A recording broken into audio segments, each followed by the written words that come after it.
la festa della Madonna della Catena a Villa Seta, tante manifestazioni, questa sera una rappresentazione teatrale ma anche altri eventi. Ce ne parli?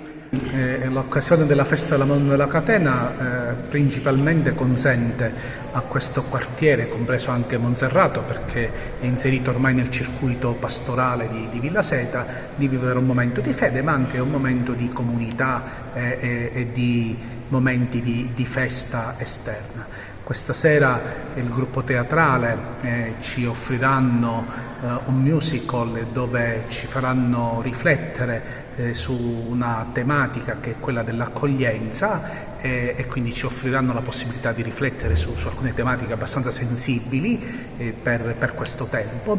E poi domani e dopodomani ci saranno sempre 2 momenti ludici dove attraverso canzoni o sketch per ridere ci aiutano un po' a prendere con leggerezza la vita, sapendo di non dimenticare i drammi che vivono tutti gli altri. Certamente grazie al contributo dell'assessorato regionale e anche agli sponsor e anche a qualche parte della comunità che sostiene questo momento ci consente di poter vivere questo momento di festa. Il momento culminante sarà domenica con la messa alle 11 celebrata qui nella chiesa parrocchiale della Madonna della Catena e poi la sera alle 19 la processione con il simulacro della Madonna per le vie di Villa Seta, dove questo popolo radicato alla fede verso la Vergine Maria si affida e continuamente trova in lei rifugio anche nei momenti difficili della vita. Quindi non solo giochi, divertimenti, teatro, ma anche momenti liturgici importanti. Sì, momenti importanti. Abbiamo in mezzo a noi le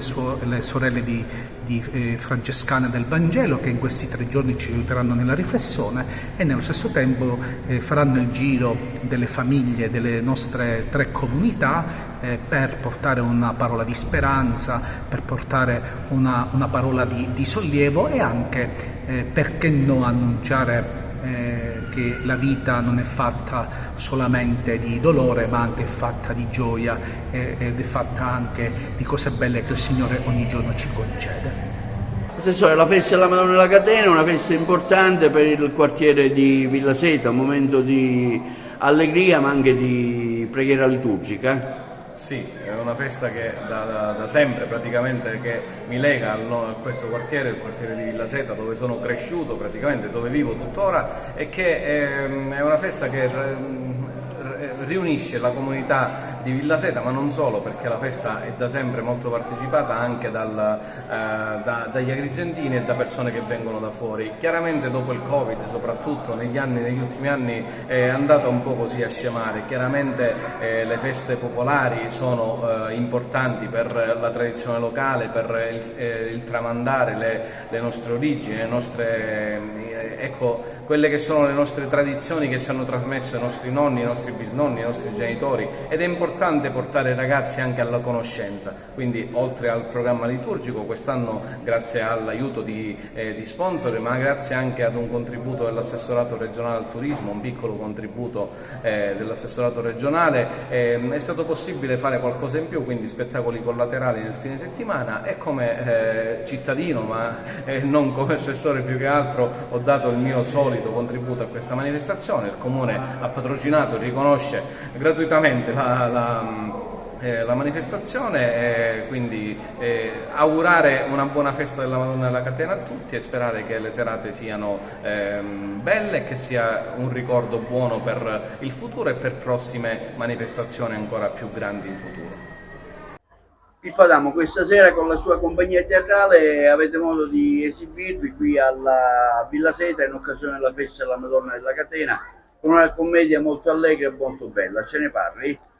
Non è la mia compagnia in effetti, perché la mia compagnia è un'altra. Questa è una compagnia che è un misto, perché si chiama Battecompagnia Teatrale dell'Unità Pastorale Maria Santissima della Catena, Santa Croce e San Lorenzo.